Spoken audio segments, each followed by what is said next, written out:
Сәлеметсіңдер ме балалар? Бүгінгі өтетін тақырыбымыз мемлекет және оның формалары, мемлекеттің пайда болу теориялары.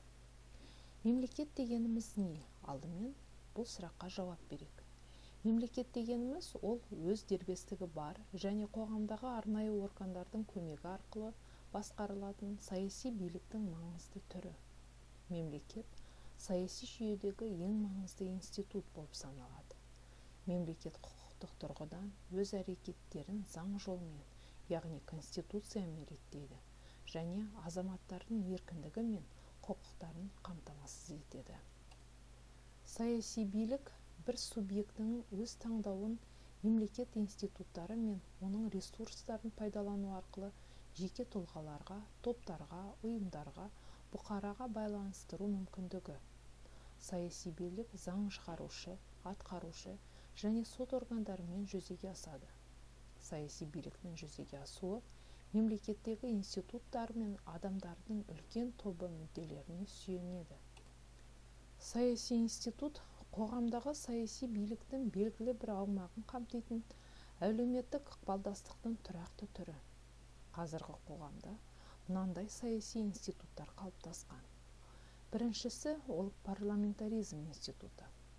Ол жаңа құқықтық нормалар, заңдар және мемлекеттегі түрлі әлеуметтік топтардың мүддесін қорғауды реттейтін өкілетті қызмет. Екінші, атқарушы билік институты. Ол қоғамдық істер мен мемлекеттік халықты басқару барысындағы жүзеге асатын істерді органдар мен лауазымды тұлғалар арасын реттеп отыратын ықпалдастық жүйесі. Үшіншісі, ол мемлекеттік қызмет институты. Ерекше статустық топқа ие адамдардың кәсіптік қызметтерін реттеу қызметі. Төртіншісі, мемлекет басшысы институты. Ол мемлекет басшысының халық атынан сөйлеуіне мүмкіндік жасау, дауларға жоғары төреші болу, мемлекет тұтастығына кепіл болу, азаматтардың берік конституциялық құқықтарын сақтау, қоғамдық қатынастағы тұрақтылықты қамтамасыз ету қызметі. Бесіншісі, сот өндірісі институты. Ол даулар мен жанжалдарды реттеу қатынастары. Келесі өтетін тақырыпшамыз балалар, ол мемлекет формаларының типологиясы. Мемлекеттің пайда болуы мен қалыптасу қағидаттары мемлекеттік құрылымына ықпал етеді. Мына нәрсеге назар аударыңдар. Мемлекет құрылымы аумақтық географиялық, экономикалық, әлеуметтік, саяси, идеологиялық секілді көптеген түрлі факторларға тәуелді болады. Мемлекет формасы, яғни басқару формасы, мемлекеттік жоғарғы билікке ие, әрі өз органдары бар, мемлекеттік құрылымның ұйымдасуы. Мемлекеттегі билікке кім ие? Мемлекетке қандай жоғарғы билік бар екен? Ол органдардың қалай қалыптасатынын, олардың арасында билік өкілеттері қалай бөлінетінін, бұл органдардың қалыптасуына халық қаншалықты қатынасатынын. Осы факторларға орай басқарудың түрлері анықталады. Мемлекет түрлерін жіктеудің алғашқыларының бірі ол Аристотель ұсынған.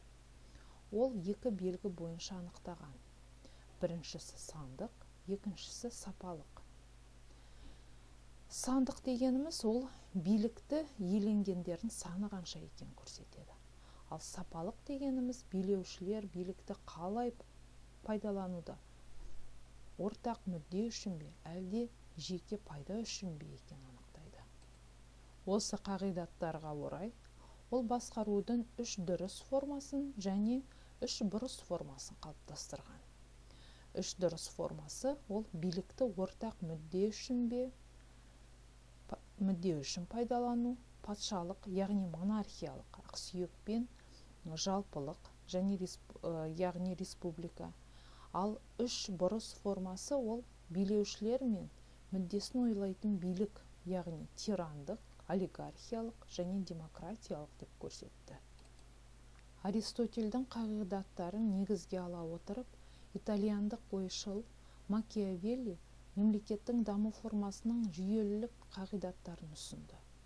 ол мейірімділік пен қатыгездіктің өзара байланыс идеяларына негізделді.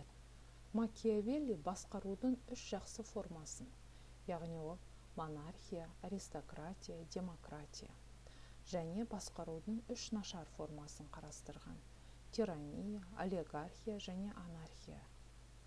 Сондай-ақ ол мемлекеттік басқарудың екі заманауи түрін бөліп көрсетеді: монархия және республика. Бұлардың айырмашылығы жоғарғы билік институттарын қалыптастыру жолындағы байланысты. Осы формалармен қоса басқарудың теократиялық формасы да бар.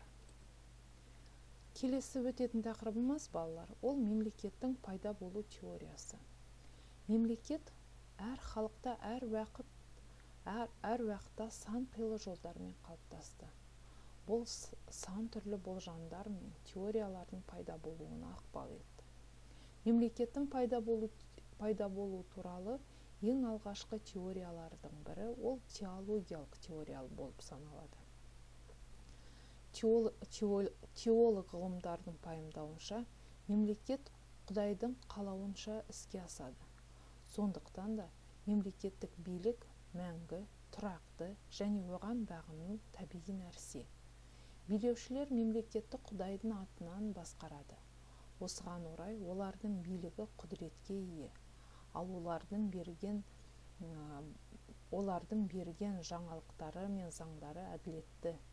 Мемлекеттің пайда болуы туралы баяндалған теологиялық теорияны біз ежелгі Египет, Вавилон, Үндістан және Қытайдың әдеби және тарихи құқықтық ескерткіштерінен кездестіреміз. Сонымен қатар тағы да басқа теориялар таралған.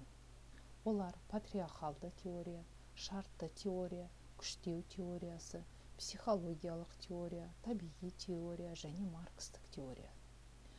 Оларға тоқтала кететін болсақ, патриархалдық теория ол мемлекеттің пайда болуын отбасымен байланыстырады.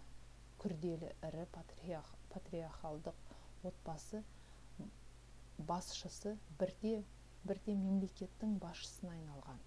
Отбасы басшысы әке, мемлекет басшысы монарх.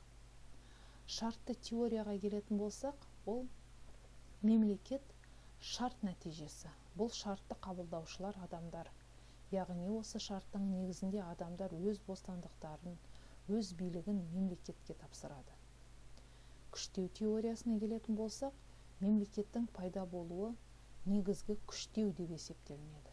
Күштеу әрекеті бір халықтың екінші халықты жаулаушылығынан байқалады. Психологиялық теория ол мемлекет адамдардың біріккен психологиялық көзқарасы, іс-әрекеті, мінезі, тәртібі бәрі келісіп ұжымдық түрде басқару деген тұжырымға негізделген. Ал табиғи теория жақтаушылардың пайымдауынша мемлекетті, құқықты ешкім ойлап тапқан жоқ. Олар адамның өз сияқты табиғаттан бастау алып, әділеттілікке негізделген абсолюттік ұғымдар деп айтады. Маркстік теорияға келетін болсақ, мемлекет қоғамдық еңбек бөлінісінің, отбасының, жеке меншіктің және бір-біріне деген қарама-қайшылықтағы таптардың шығуынан пайда болады. Назар аударыңдар, балалар, мемлекеттің табиғаты психологиялық болып табылады. Өйткені ол адам санасында бекітілген заңдылықтарға негізделеді.